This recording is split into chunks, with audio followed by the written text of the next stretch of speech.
Sheriff Bob Gualtieri, and we're here this afternoon to talk about a homicide that happened about a year ago.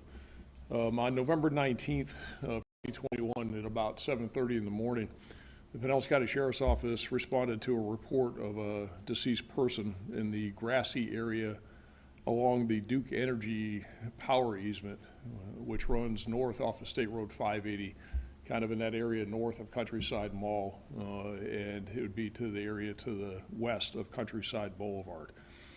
Detectives identified the deceased person who was found along the Duke Energy power lines, that power easement in there, as 16-year-old Megan Cooper. Megan's body appeared to have been dumped in the field, and it appeared that she had been there for a couple of hours at the time that she was found. Megan lived at 3145 Sandy Ridge Drive in Clearwater and was a freshman at Countryside High School. Detectives from our robbery homicide unit and the medical examiner's office determined that Megan died from a drug overdose. The autopsy also revealed that Megan had recently had sexual intercourse, but there was no indication of a struggle. Toxicology tests as a result of the autopsy revealed that Megan died from an overdose of fentanyl. Unfortunately, as we know all too well, fentanyl deaths are too common these days, and most people, I think, by now, hopefully, are aware of how dangerous fentanyl is. Now, fentanyl is dangerous, period. End of story, end of day. It is an absolutely dangerous drug that kills people.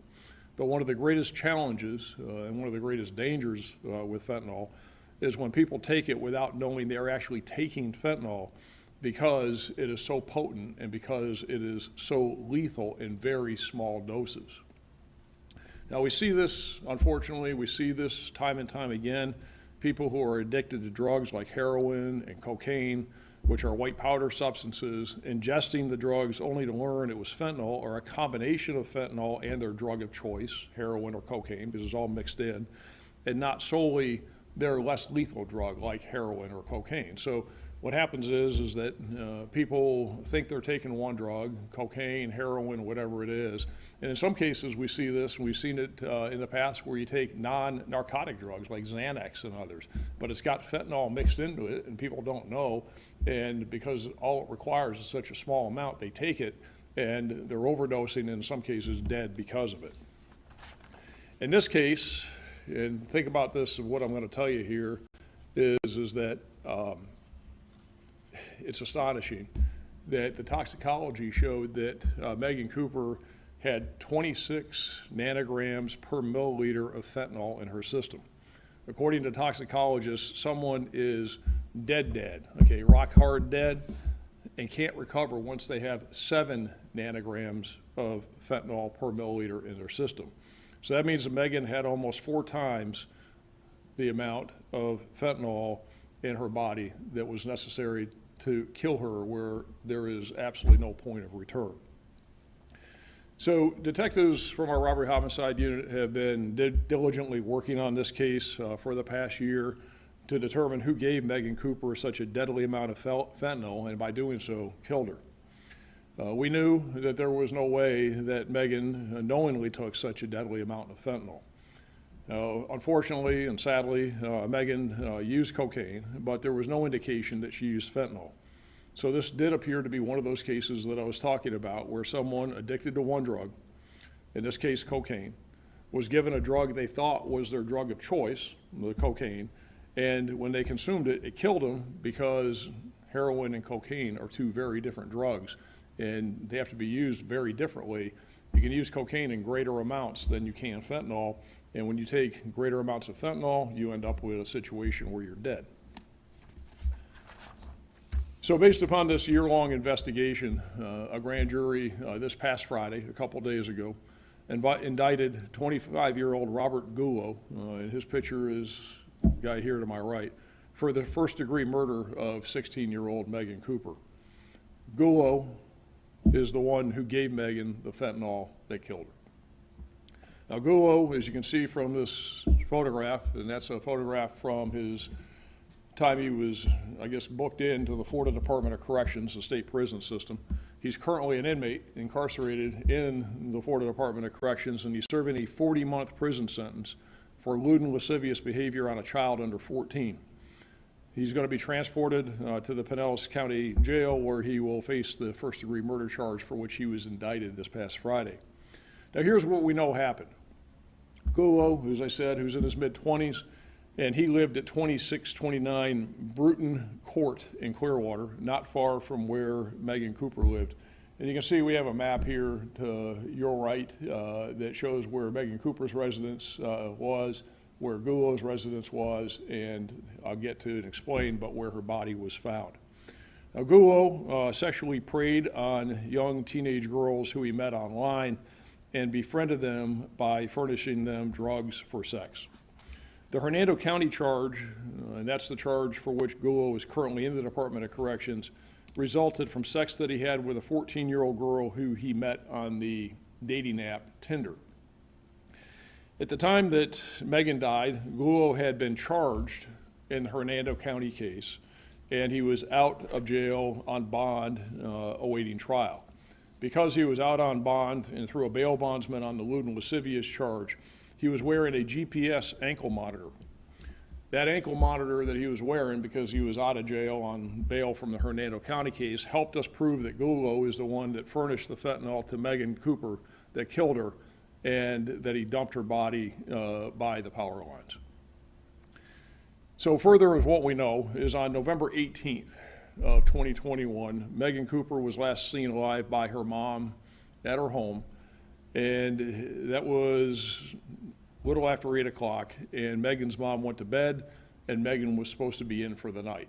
So Megan's at home with her mom goes to bed, Megan's 16 years old, goes to Countryside High School, supposed to be in for the night. We also know that earlier that day, on the 18th, Gulo, this predator, sent Cooper a text message that stated, "We should," and I'm quoting, "we should hang out tonight, let's do coke and get effed up." That's a copy of the text message that's there. Cooper replied to Gulo's text message, okay, and that they could hang out later that night. Megan also spoke with a friend by phone that day, and she told the friend that she was going to do cocaine with Bobby, who is Gulo. And earlier that same day, in addition to sending Megan Cooper the text, Gulo sent, in essence, the same text to a different young girl, a 15-year-old girl, and he told this 15-year-old girl, quote, "We should hang out today, let's do coke and get effed up." Now, this 15-year-old girl decided not to meet with Gulo, and at that time rejected his advance. So during the day on the 18th of November of last year, Gulo and Cooper texted back and forth several times about how good the cocaine was that they were going to use that night, and they discussed having sex. Now, as I said, Gulo is a predator who was preying on as many young teenage girls as he could. And Gulo made arrangements to pick Cooper up, again, after her mom went to bed, and he actually did pick her up from her home at about 9:20 p.m. on November 18th. And we know this from a variety of sources of information, not the least of which is that GPS ankle monitor that Gulo was wearing. And again, he was wearing that because he was out on bond from the Hernando County lewd and lascivious case. So after he picked up Cooper, Gulo and Cooper arrived back at Gulo's house at about 9:30 p.m. The ankle monitor shows that Gulo stayed at his house all night. And at about 11:32, so they get to Gulo's house at about, about 9:30. About 11:32 on the 18th, Cooper texted a friend and stated, quote, "I just did so much coke and it feels so good." So Megan Cooper, 16-year-old girl, is at 25-year-old Gulo's house. They texted all day about getting, quote, effed up and using cocaine and having sex. Mom goes to bed. Megan gets picked up by Gulo, goes to his house, and then she texts her friend that says she just did so much coke and how good that it feels. So 5 minutes later, so this text goes out at 11:32 p.m. 5 minutes later at 11:37 p.m., Cooper, and this is again after she had said that she had just used so much coke, Gulo texted that same 15-year-old that he had texted earlier in the day that he also wanted to hook up with. He texts her and he says, "I need you, it's an emergency." We know from the GPS monitor and other sources of information that Gulo remained at his house until about 6 o'clock a.m. the next morning, which would have been on the 19th. The GPS monitor shows that at about 6 a.m., Gulo traveled from his home to the power lines exactly where Megan's body was found, and then immediately traveled back home. So you can see again on the map, he went from his home to the power lines, dumped her body, and went right back home. Now remember, Gulo texted the other girl at 11:37 the night before and said that she had ingested the cocaine and that he had an emergency. So what it appears is that Gulo kept Cooper's deceased body in his home all night before taking her to the field at 6 o'clock in the morning. As I said earlier, DNA evidence from the autopsy also establishes that Gulo had sexual intercourse with Megan. We interviewed Gulo early on in the investigation. He admitted knowing Megan Cooper, but he denied seeing her or communicating with her at all on November 18th or November 19th. And in fact, he said that he had not talked with her in over a week. Now, the fact that a guy like this, a predator who's preying on these young girls, is a liar, that's not surprising. But the next thing I'm going to tell you isn't only surprising, it's appalling. And if nothing else, hands down shows what a predator and a sick guy this person is. So on the 18th, Megan dies at Gulo's house. He keeps her body there all night, takes her to the power lines the next day. And remember, this is a guy that gave a 16-year-old girl fentanyl that was 4 times the strength that would kill someone. And he, in fact, killed her. He had sex with her. Somewhere in the middle of all that, as I said, he kept her body at his house all night. He dumped the 16-year-old in the field. And Gulo, within hours of dumping her body in the field, was back on his phone, texting that same 15-year-old who he had texted the day before, who rebuffed his request to meet, the same one he texted that night when Megan died and he said he had an emergency. He's texting her again within hours the next morning, asking her to meet with him for sex and drugs. So in sum, you had Gulo who had just killed one teenage girl with the fentanyl, and with hours was again trying to induce this other 15-year-old to meet with him so he could give her the same drugs that killed Megan and have sex with her. So the grand jury on Friday, as I said, indicted Gulo on charges of first-degree murder and unlawful sex with a minor. Megan Cooper thought that she was using cocaine, but as we know, the toxicology showed that she had absolutely no cocaine in her system whatsoever. This is another situation where somebody is thinking they're using one drug. It was in fact another drug, and it was a very, very toxic amount of that drug.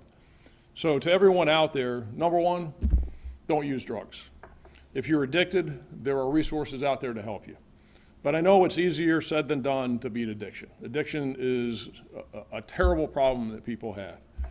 So it's against this backdrop, especially to the young people who are easily preyed on by older people. Don't take drugs from someone like this. You have no idea what's in it. And in the case of Megan Cooper, at this guy's hands, it will literally kill you. So this is a sad situation. It's a sad case. Thanks to a lot of hard work by members of our robbery homicide unit detectives over the last year, we've been able to hold Gulo responsible for this, bring justice to Megan and to her family. But fentanyl is a bad drug, and unfortunately we see this time and time again, and I'm very thankful under these circumstances we're able to hold him accountable for it. So I'll take any questions that you have. Sure. This past Friday, the grand jury indicted Gulo. He was already in the Department of Corrections. Serving 40 months for eluding lascivious for sex he had with the 14-year-old in Hernando County. Have you all got a chance to, you personally, the detectives, talk with Megan's family and obviously let them know news, and just what are they saying, how are they feeling? Yeah, you know, detectives have talked to her mom last week and as early as this morning. I think that they're relieved that somebody's being held accountable for this and they now know what happened to her. I have a question about him. So he was previously, for that charge out in Hernando, he was arrested for that out on bond with a GPS monitor. When did he Yeah, so off the top of my head, I don't remember exactly when he went back. So that case, so again, he was out last November. He was out on bond. So that case would have been disposed of in Hernando County sometime, I believe it was earlier this year. And he was sentenced to 40 months in state prison. So he came off bond, he surrendered, and he went to state prison where he was serving that 40-month sentence. Obviously, I hope and expect that he'll never see the light of day again, and he'll get convicted of this first-degree murder charge, and he'll get sentenced to life in prison, which he should. I mean, you can see this. I mean, this guy's a predator from, you know, he's walking around with an ankle monitor because he's having sex with a 14-year-old girl. He's texting these other young teenage girls for sex and for drugs and to party with them, and you can see some of the explicit messages back and forth. He's a bad guy. How often do you see this in the community here in Pinellas County, and how prevalent is fentanyl? Unfortunately, it's extremely prevalent. And some people knowingly use fentanyl. They buy fentanyl, they like to use it. And of course, the question then becomes why? Well, one of the biggest reasons is that it's cheaper than heroin and it's a cleaner high than heroin, so people like it as a drug of choice. If you know what you're doing with it and you take it in small doses and you take it, I'll put this in quotes appropriately because there's nothing appropriate about it, then you can take it without killing yourself. But the majority of people don't know how to use it. And this is why we find people literally every day sitting in their bathrooms at home or on the floor in the living room or wherever it is with a needle stuck in their arm dead because they think they're using cocaine or they think they're using heroin or they think they're using something else, but it's fentanyl. And this is where you see in some of the poly drug labs in Mexico and other places where they're producing these drugs, where you've got multiple drugs, including fentanyl, and this is where it ends up in some of the pills like Xanax, and it ends up mixed in with some of the other drugs, and then people don't know what they have. So when that occurs, or if somebody gives somebody fentanyl, they know it's fentanyl, and the other person uses it like cocaine.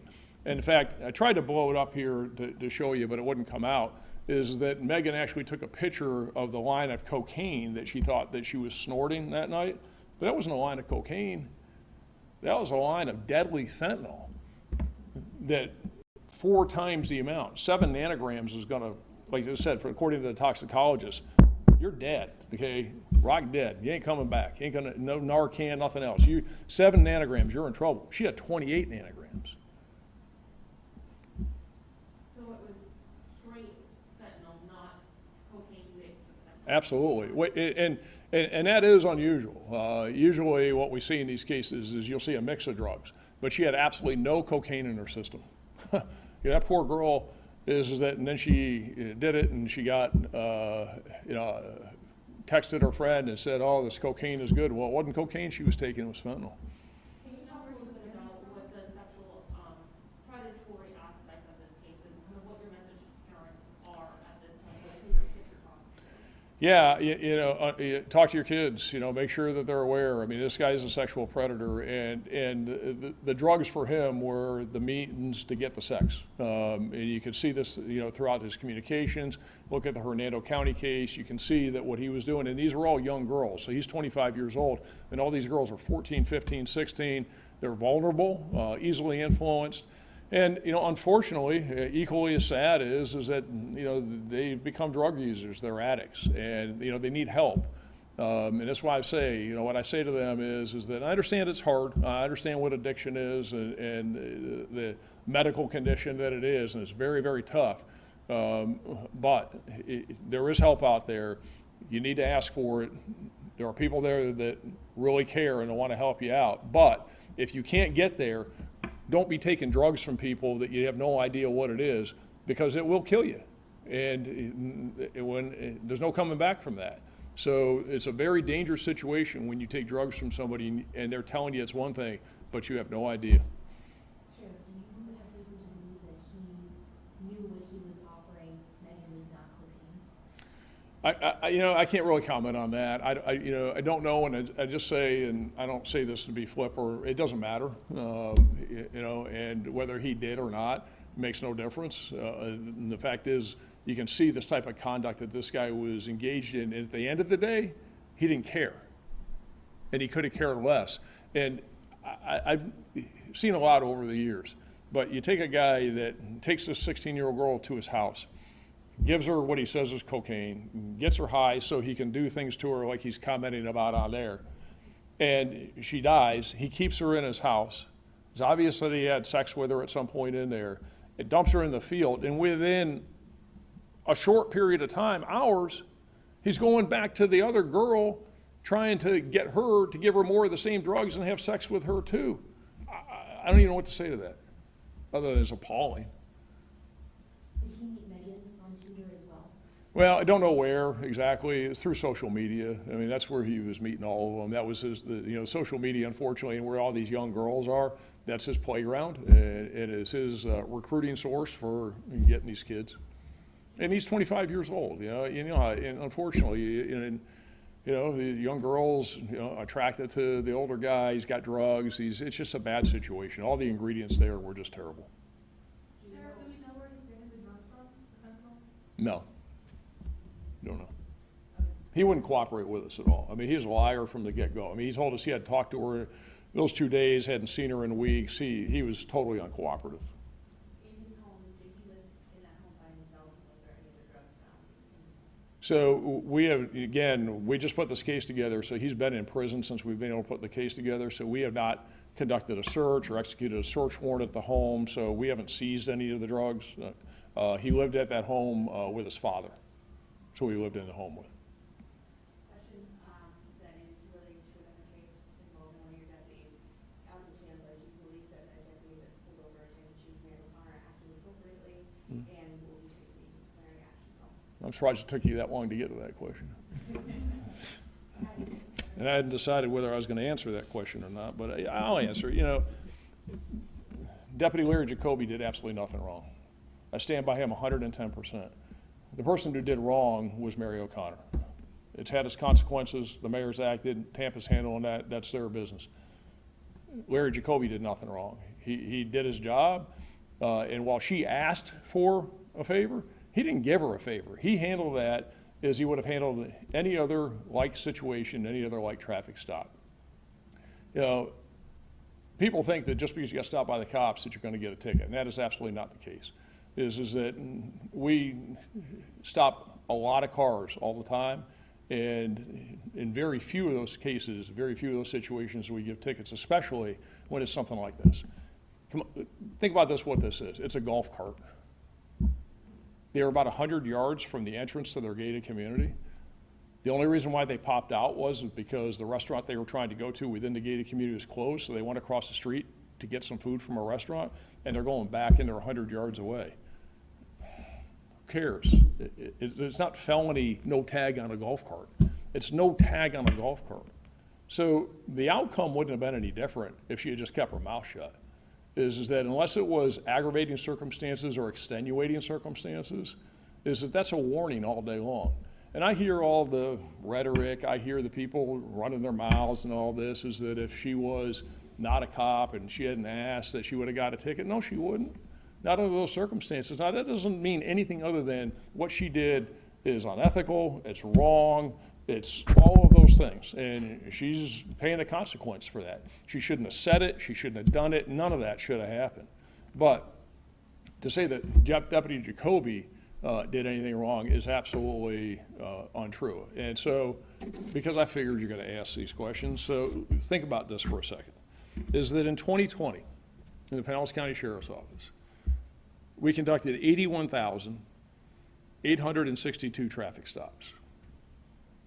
81,862 traffic stops. We issued citations 12,597 times. That's not even 20%.